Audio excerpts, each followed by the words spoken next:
ఇందు గలడు అందు లేడని సందేహంబు వలదు ఎందెందు వెతికినా అందందే గలడు అని మనం ఆ భగవంతుని గురించి చెప్పుకుంటాం. కానీ ఇప్పుడు ఈ సెంటెన్స్ డొనాల్డ్ ట్రంప్కి అద్దినట్టు సరిపోతుంది.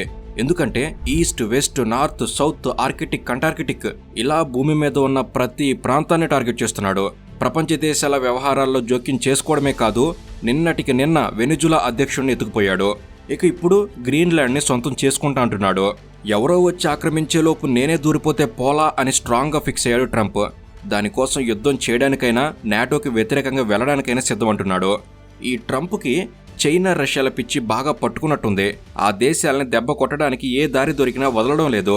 మొదటిసారి అమెరికా అధ్యక్షుడిగా ఎన్నికైనప్పుడు గ్రీన్లాండ్ని కొనేస్తా అన్నాడు, అది కుదరలేదు. దాంతో ఇప్పుడు ఏకంగా ఆక్రమించేస్తా అంటున్నాడు. దీనికి ఎవరైనా అడ్డొస్తే వారికి టారిఫ్ అనే ట్రంప్ అస్త్రాన్ని ప్రయోగిస్తున్నాడు.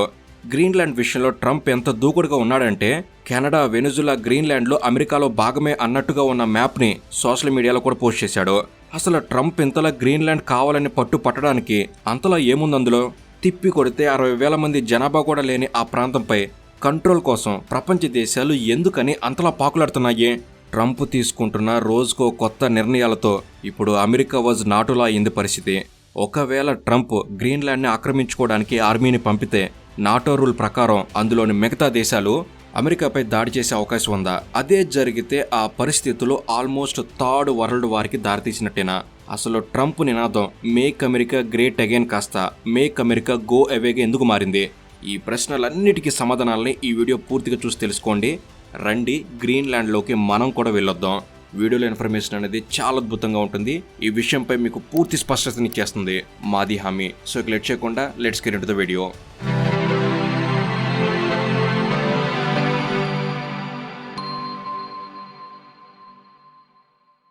అసలు ట్రంప్కి గ్రీన్లాండ్ ఎందుకు అవసరమో తెలుసుకునే ముందు గ్రీన్లాండ్ ప్రపంచ పటంలో ఎక్కడుంది, దాని ప్రత్యేకత ఏమిటో ఈ చిన్న జియోగ్రఫీ లెసన్లో చెప్తాను. గ్రీన్లాండ్ ప్రపంచంలోనే అతిపెద్ద ఐలాండ్. దాని విస్తీర్ణం దాదాపు 21 లక్షల స్క్వేర్ కిలోమీటర్లు ఉంటుంది. అంటే ఇది ఇండియాలో సగం ప్రాంతం కంటే ఎక్కువ ఉంటుంది. ఇది ఉత్తర అట్లాంటిక్ మహాసముద్రం అలాగే ఆర్కిటిక్ మహాసముద్రం మధ్యలో ఉంది. గ్రీన్లాండ్లోని 80% కంటే ఎక్కువ భాగం గ్రీన్లాండ్ ఐస్ షీట్ అనే భారీ మంచు పొరతో కప్పబడి ఉంది. ఈ ఐస్ షీట్ కొన్ని చోట్ల 2 నుంచి 3 కిలోమీటర్ల లోతు వరకు ఉంటుంది. ఇది ప్రపంచంలో 2వ అతిపెద్ద ఐస్ షీట్. మిగిలిన 20% మాత్రమే ఐస్ లేని ప్రాంతం. ముఖ్యంగా తీర ప్రాంతాల్లో మాత్రం మంచు తక్కువగా ఉంటుంది. అందుకే ఇక్కడే ఎక్కువగా జనాలు నివసిస్తుంటారు. నిజం చెప్పాలంటే గ్రీన్లాండ్లో జనాభా చాలా తక్కువ ఉంటుంది. సుమారు 57,000 మంది మాత్రమే ఇక్కడ నివసిస్తున్నారు. వారిలో ఎక్కువ మంది ఇన్యూట్ అంటే గ్రీన్లాండిక్ జాతికి చెందిన వారు ఉన్నారు. ఇక గ్రీన్లాండ్ రాజధాని నూక్లో దాదాపు 19,000 మంది ఉన్నారు. ఇక్కడ తీరాల వెంట ఫ్యూర్డ్స్ అంటే లోతైన సముద్ర లోయలు, పర్వతాలు, రాతి కొండలు ఎక్కువ కనిపిస్తాయి. గ్రీన్లాండ్లో చాలా భాగం పర్వత ప్రాంతమే. ముఖ్యంగా తూర్పు గ్రీన్లాండ్లో భారీ పర్వతాలు ఉన్నాయి. ఇందులో ఎక్కువ ఎత్తైన పర్వతం గున్బోర్న్ఫెల్డ్. దీని ఎత్తు సుమారు 3,700 మీటర్లు ఉంటుంది. ఇక్కడ నదులు ఎక్కువగా ఐస్ కరిగిన నీటితో ఏర్పడతాయి. సరస్సులు కూడా చాలానే ఉన్నాయి. వాతావరణం పరంగా గ్రీన్లాండ్లో ఎక్కువగా ఆర్కిటిక్ క్లైమేట్ ఉంటుంది. వింటర్లో -50 డిగ్రీస్ సెంటీగ్రేడ్ టెంపరేచర్ ఉంటుంది. ఇక సమ్మర్లో అయితే తీర ప్రాంతాల్లో 10 to 15 డిగ్రీస్ సెంటీగ్రేడ్ మాత్రమే టెంపరేచర్ ఉంటుంది. ఇక ఈ ప్రాంతం ఆర్కిటిక్ ప్రాంతంలో ఉండటం వల్ల మిడ్ నైట్ సన్ అంటే వేసవిలో రాత్రంతా పగలో, అలాగే పోలార్ నైట్ అంటే చలికాలంలో రోజంతా చీకటిగా ఉంటుంది. ఇక గ్రీన్లాండ్ డెన్మార్క్లోని అటానమస్ టెరిటరీ అంటే స్వయం ప్రతిపత్తి గల భాగం. 1979 నుంచి హోమ్ రూల్ అలాగే 2009 నుంచి మరింత స్వాతంత్రం పొందింది. కానీ విదేశీ వ్యవహారాలు, రక్షణ వంటివి డెన్మార్క్ చేతిలో ఉన్నాయి. ఆర్థికంగా ఫిషింగ్, రేర్ ఎర్త్, యురేనియం వంటి మినరల్స్, టూరిజం మీద ఆధారపడి ఉంది. డెన్మార్క్ కూడా ఆర్థికంగా గ్రీన్లాండ్కి హెల్ప్ చేస్తూ ఉంటుంది. చరిత్రలో 10వ శతాబ్దంలో ఇక్కడ వైకింగ్స్ చేరుకొని గ్రీన్లాండ్ అని పేరు పెట్టారు. తర్వాత డానిష్ కాలనీ అయింది. ప్రస్తుతం ప్రపంచంలో వేగంగా జరుగుతున్న వాతావరణ మార్పుల వల్ల గ్రీన్లాండ్లో ఈ మధ్యకాలంలో ఐస్ వేగంగా కరుగుతుంది. దీని కారణంగా కొత్త భూభాగాలు, ఖనిజ వనరులు, సముద్ర మార్గాలు బయటపడుతున్నాయి. అందువల్ల గ్రీన్లాండ్ జియోగ్రఫీ ఇప్పుడు కేవలం సహజాంశం మాత్రమే కాదు, ప్రపంచ రాజకీయాలతో పాటు భవిష్యత్ వాతావరణ మార్పులకి సెంట్రల్ పాయింట్గా మారింది. ఇంతలా ప్రపంచ భవిష్యత్తును మార్చే అద్భుతం ఏముంది గ్రీన్లాండ్లో అంటే, నేటి స్మార్ట్ ఫోన్ల నుంచి యుద్ధ విమానాల వరకు ప్రతిదానికి ఇక్కడ దొరికే ఖనిజాలే ప్రాణాధారం. అందుకే ఇప్పుడు అమెరికా కన్ను ఆ ద్వీపంపై పడింది. ప్రస్తుతం మనం వాడుతున్న హైటెక్ గ్యాజెట్స్ తయారీకి 17 రకాల అరుదైన ఖనిజాలు అవసరం. గ్రీన్లాండ్లో వీటి నిల్వలు చాలా ఉన్నాయి. మొబైల్ డిస్ప్లేలు, బ్యాటరీల తయారీకి ఇక్కడ ఖనిజాలు అవసరం. ఎలక్ట్రిక్ కార్లలో వాడే శక్తివంతమైన మోటార్లు, బ్యాటరీల కోసం ఈ మూలకాలు అత్యవసరం. అలాగే విండ్ టర్బైన్స్ తయారీలో కూడా ఇవి ముఖ్యం. యుద్ధ టెక్నాలజీలో గ్రీన్లాండ్ ప్రాముఖ్యత అంత ఇంత కాదు. అత్యాధునిక రాడార్ వ్యవస్థలు, గైడెడ్ మిసైల్స్, జెట్ ఇంజిన్ల తయారీలో ఈ అరుదైన ఖనిజాలను ఉపయోగిస్తారు. ప్రస్తుతం ఈ ఖనిజాల సరఫరాలో చైనా గుత్తాధిపత్యం చెలాయిస్తుంది. వీటి కోసం చైనాపై ఆధారపడడం తగ్గించుకోవాలంటే అమెరికా, యూరప్ దేశాలకి గ్రీన్లాండ్ ఒక గొప్ప అవకాశం కనిపిస్తుంది. అందుకే Trump first time America president అయినప్పుడే గ్రీన్లాండ్ని కొనేయాలని చూశాడు. కానీ అప్పుడు కూడా డెన్మార్క్ గ్రీన్లాండ్ అమ్మకానికి లేదు అని తెగేసి చెప్పడంతో కాస్త వెనక్కి తగ్గినట్టు అనిపించినా ఇప్పుడు 8 యుద్ధాలను ఆపిన జోష్లోనూ వెనిజులా అధ్యక్షుడిని ఎత్తుకుపోయినా ఎవరూ ఏమీ మాట్లాడకపోవడంతో అదే జోష్లో గ్రీన్లాండ్ను కూడా స్వాధీనం చేసుకోవాలని ప్రయత్నం చేస్తున్నాడు. అంతేకాదు ప్రపంచవ్యాప్తంగా అరుదైన ఖనిజాల ప్రాసెసింగ్లో చైనాది పైచేయి. ఒకవేళ యుద్ధం లేదా ఏదైనా సంక్షోభం వస్తే చైనా ఈ ఎగుమతులను ఆపేసే ప్రమాదం ఉంది. అలాంటి పరిస్థితి వస్తే ప్రపంచ టెక్నాలజీ రంగం స్తంభించిపోతుంది. ఈ ముప్పు నుంచి తప్పించుకోవడానికి గ్రీన్లాండ్లోని నిల్వలను వెలకతీయడం ప్రపంచ దేశాలకి ఇప్పుడు తప్పనిసరి అయింది. ఆ పరిస్థితిని క్యాష్ చేసుకోవాలనే ఆలోచనలో అమెరికా ఉంది.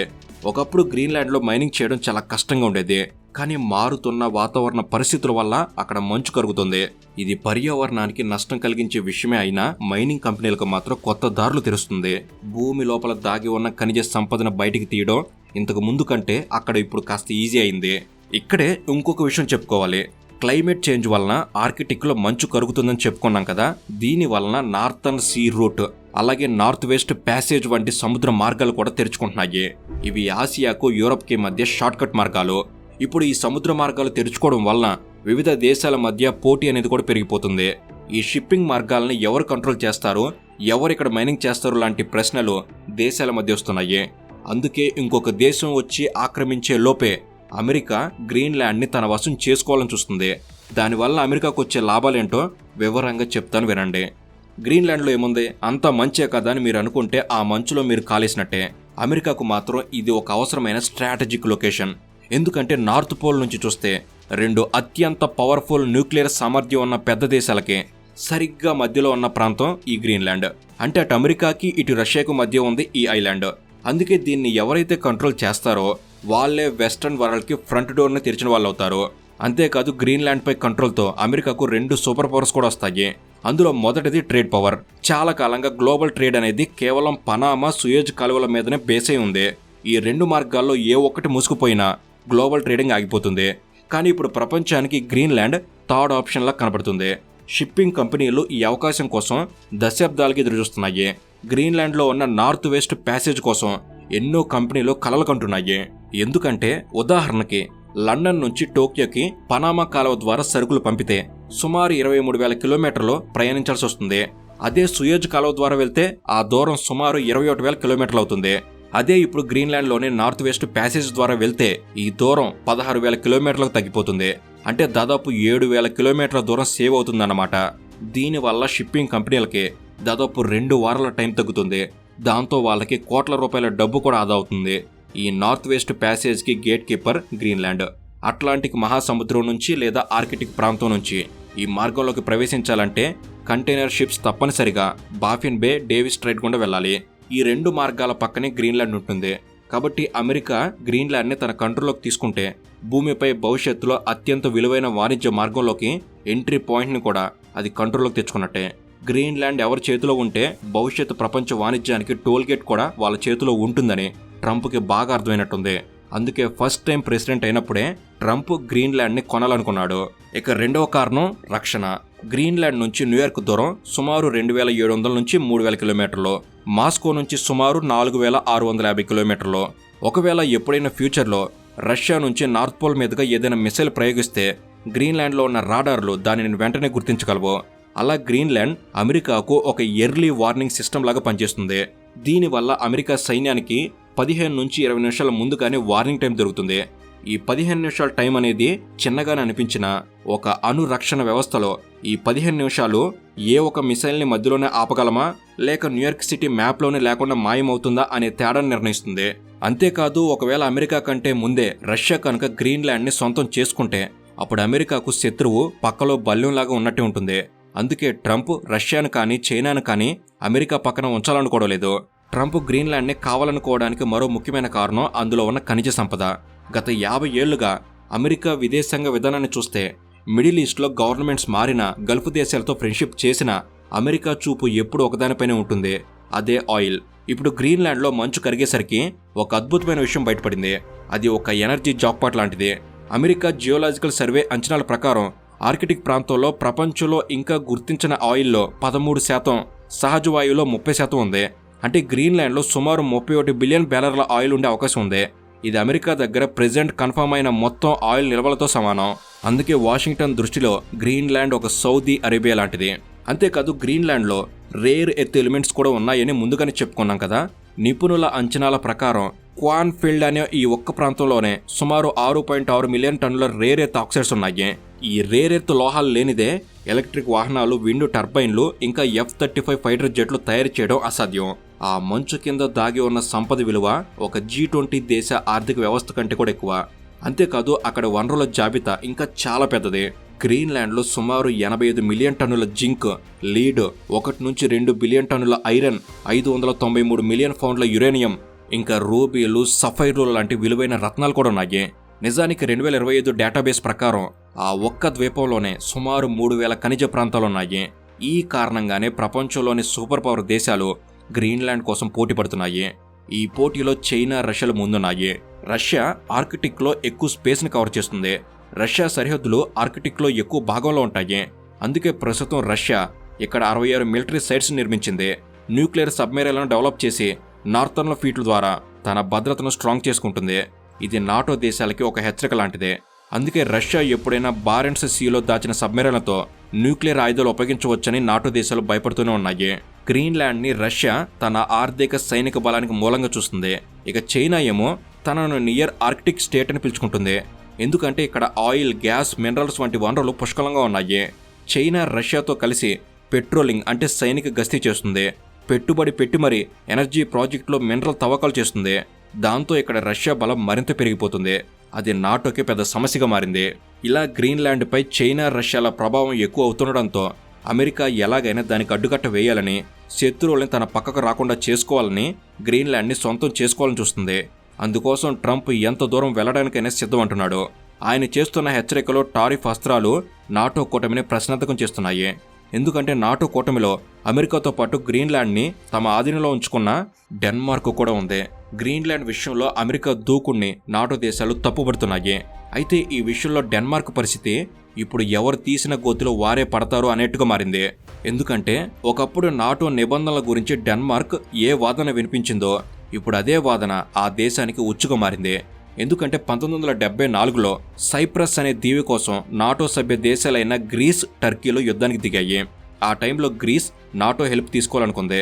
కానీ అప్పుడు డెన్మార్క్ అడ్డుపడింది. నాటో పని బయట శత్రువుల నుంచి రక్షించడం మాత్రమే, అంతేకాని ఒక సభ్యదేశం నుంచి మరో సభ్యదేశాన్ని కాపాడటం కాదు అని డెన్మార్క్ అప్పుడు వాదించింది. కానీ ఇప్పుడు ప్రపంచంలోనే అత్యంత శక్తివంతమైన అమెరికా డెన్మార్క్ ఆధీనంలోని గ్రీన్లాండ్పై కన్నేసి నాటోలోని ఇతర దేశాలు డెన్మార్క్కి హెల్ప్ చేయకుండా ఉండడం కోసం అప్పుడు డెన్మార్క్ చేసిన వాదన్నే ఇప్పుడు అమెరికా ఆయుధంగా మార్చుకుంది. నాటో చార్టర్లోని ఆర్టికల్ 5 ప్రకారం సభ్య దేశంపై బయట వ్యక్తులు దాడి చేస్తే అందరూ కలిసి పోరాడాలి. కానీ దాడి చేసేది కూటమిలోని సభ్యదేశమే అయిన అమెరికా. అయితే ఏం చేయాలనే దానిపై నాటో మౌనంగా ఉంది. ఇదే ఇప్పుడు డెన్మార్క్ని భయపెడుతుంది. గ్రీన్లాండ్ని దక్కించుకోవాలనే పట్టుదలతో ఉన్న డొనాల్డ్ ట్రంప్ డెన్మార్క్కి మద్దతు తెలుపుతున్న యూరోపియన్ దేశాలపై కోపంతో 10% అదనపు టారిఫ్ విధించాడు. అలాగే డెన్మార్క్పై ఏకంగా 100% టారిఫ్ విధిస్తానని బెదిరించాడు. మరొక వైపు చూస్తే అమెరికా ప్రపంచంలోనే అతిపెద్ద సైనిక శక్తి. కానీ 2025లో డెన్మార్క్ రక్షణ బడ్జెట్ కేవలం $10 బిలియన్ మాత్రమే. ఒకవేళ అమెరికా గ్రీన్లాండ్పై బల ప్రయోగానికి దిగితే డెన్మార్క్ దాన్ని అడ్డుకోవడం దాదాపు అసాధ్యం. అమెరికా ఒకవేళ గ్రీన్లాండ్ని బలవంతంగా ఆక్రమిస్తే అది నాటో కూటమి అంతానికి ఆరంభం అవుతుంది. ఎందుకంటే నాటోలో ఉన్న డెన్మార్క్తో పాటు మరికొన్ని దేశాలు అమెరికాకు వ్యతిరేకంగా వెళ్లడానికి సిద్ధంగా ఉన్నాయి. ఈ పరిస్థితులను రష్యా, చైనా దేశాలు జాగ్రత్తగా గమనిస్తున్నాయి. ఆ దేశాలు అవసరమైతే డెన్మార్క్కి సహాయం చేయడానికి కూడా రెడీగా ఉన్నాయి. ఈ సిచ్యువేషన్లో నాటో చీఫ్ మార్కే రుటే మాత్రం మౌనంగా ఉన్నారు. ఈ విషయంపై నాటో కూటమి అసంతృప్తిగానే ఉంది. జరుగుతున్న పరిస్థితులతో గ్రీన్లాండ్లో ఉంటున్న స్థానికులు తమ స్వయం ప్రతిపత్తి గురించి, స్వేచ్ఛ గురించి ఆందోళన చెందుతున్నారు. మిత్రుడే శత్రువుగా మారితే ఎవరు రక్షిస్తారు? నాటో ఆర్టికల్ 4 కేవలం చర్చలకే పరిమితం, ఆర్టికల్ 5 బయట దాడులకే పరిమితం. ఈ క్లిష్ట పరిస్థితుల్లో డెన్మార్క్ ఒంటరి పోరాటం చేయాల్సి వస్తుంది. ఆ పోరాటంలో ప్రజలు ఒకప్పుడు ట్రంప్కు అధికారాన్ని తెచ్చిన మాగా నినాదాన్నే గ్రీన్లాండ్ వీధుల్లో వ్యంగ్యంగా మార్చారు. అమెరికా గర్వానికి ప్రతీకగా నిలిచిన ఆ 4 పదాలు ఇప్పుడు నిరసనకారుల చేతిలో రెడ్ క్యాప్లపై ఆయుధంగా మారాయి. మాగా అనేది ట్రంప్ 2016 ఎన్నికల ప్రచారంలో బాగా వాడిన స్లోగన్. 1980లో Ronald Reagan let's make America great again అనే నినాదాన్ని చెప్పగా ట్రంప్ దాన్ని మేక్ అమెరికా గ్రేట్ అగైన్గా మార్చి 2015లో అధికారికంగా ట్రేడ్మార్క్ చేసుకున్నారు. రెడ్ క్యాప్పై వైట్ లెటర్స్తో రాసిన ఈ నినాదం ఆయన మద్దతుదారుల్లో ఐకానిక్ గుర్తుకు నిలిచింది. 2016లో ట్రంప్ సభల్లో మాగా నినాదం భావోద్వేగాన్ని రగిలించింది. ఒక ఆశగా, ఒక ఉద్యమంగా మారింది. మద్దతుదారులు దీన్ని అమెరికా శక్తి, జాతీయ గర్వం, సరిహద్దుల రక్షణకు ప్రతీకగా చూశారు. కానీ అనుకోకుండా డెన్మార్క్ అమెరికా అధ్యక్షుడు డొనాల్డ్ ట్రంప్ గ్రీన్లాండ్ని స్వాధీనం చేసుకోవాలన్న ప్రయత్నాలకు వ్యతిరేకంగా కొత్త రీతిలో నిరసన వ్యక్తం చేస్తున్నారు. మేక్ అమెరికా గ్రేట్ అగైన్ కాస్త అక్కడ వీధుల్లో మేక్ అమెరికా గో అవేగా మారింది. ఈ నినాదంతో రెడ్ కలర్ క్యాప్స్ ధరించి ప్రజలు వీధుల్లోకి వచ్చారు. డెన్మార్క్ రాజధాని అయిన కోపెన్హాగన్లో మంచు గడ్డకట్టే స్థితిలో వేలాది మంది ప్రజలు ఈ క్యాప్స్ ధరించి నిరసన ప్రదర్శన చేశారు. గ్రీన్లాండ్ని సైనికంగా స్వాధీనం చేసుకోవాలన్న వ్యాఖ్యలు, అలాగే యూరప్పై కొత్త టారిఫ్లు విధించాలన్న నిర్ణయాలు ప్రజల్లో చాలా కోపాన్ని రగిల్చాయి. ఈ నిరసనలో పాల్గొన్న వారు అమెరికా అధ్యక్షుడి విధానాల్ని వ్యంగ్యంగా ఎగతాళి చేస్తూ గ్రీన్లాండ్ స్వతంత్రతను కాపాడాలని గట్టిగా నినాదాలు చేశారు. నిరసనకారులు కేవలం అమెరికా అధ్యక్షుడి వ్యాఖ్యలకే కాకుండా ఆర్కిటిక్ ప్రాంత భద్రతకు ముప్పు వాటిల్లుతుందనే ఆందోళనతో కూడా వీధుల్లోకి వచ్చారు. యూరోప్లోని అనేక దేశాలు కూడా డెన్మార్క్, గ్రీన్లాండ్కి మద్దతు తెలుపుతూ ట్రంప్ చర్యలు ప్రాచ్యత భద్రతకు ప్రమాదకరమని హెచ్చరించాయి. దాంతో చివరికి పాములు పట్టేవాడు ఆ పాము కాటికే బలైనట్టు ప్రపంచ దేశాలన్నీ ఏకమై వ్యతిరేకించడం, సైనిక దాడి చేస్తే నాటో, యుఎన్ రూల్స్ బ్రేక్ అవుతాయనుకోవడం, మిత్ర దేశాల మధ్య గ్యాప్ వచ్చే రిస్క్ ఉండటం, సొంత దేశంలోని సపోర్ట్ లేకపోవడం, అమెరికా గ్లోబల్ ఇమేజ్ పాడవుతుందన్న భయంతోనో ఏమో ట్రంప్ సడన్గా రూట్ మార్చి గ్రీన్లాండ్పై ఆర్మీ ఫోర్స్ వాడనని అయితే చెప్పాడు. కానీ ట్రంప్ మాట మీద ఎంతవరకు నిలబడతాడో తెలీదు. ఏది ఏమైనా గ్రీన్లాండ్ని మాత్రం ఎలాగైనా దక్కించుకోవాలని చూస్తున్నాడు. దానికోసం ఇంకేమైనా దారులు వెతుకుతాడో, లేదా పూర్తి స్థాయిలో దాడికి దిగుతాడో, లేదా టారిఫ్లతో బెదిరిస్తాడో, ఏం చేస్తాడో ముందు చూడాలి. ఈ ట్రంప్ ప్రవర్తనపై మీ అభిప్రాయం ఏమిటి? తప్పకుండా కామెంట్స్లో తెలపండి. అండ్ ఇలాంటి మరెన్నో ఇన్ఫర్మేటివ్ వీడియోస్ని వెంటనే తీసుకురాబోతున్నాం. ప్రతిదీ మీ వరకు చేరేందుకు, ఏది మిస్ కాకుండా ఉండేందుకు మన తెలుగు నాలెడ్జ్ ఫ్యామిలీలో సబ్స్క్రైబ్ చేసుకుని మీరు భాగం కండి. Thank you for watching. Have a good day.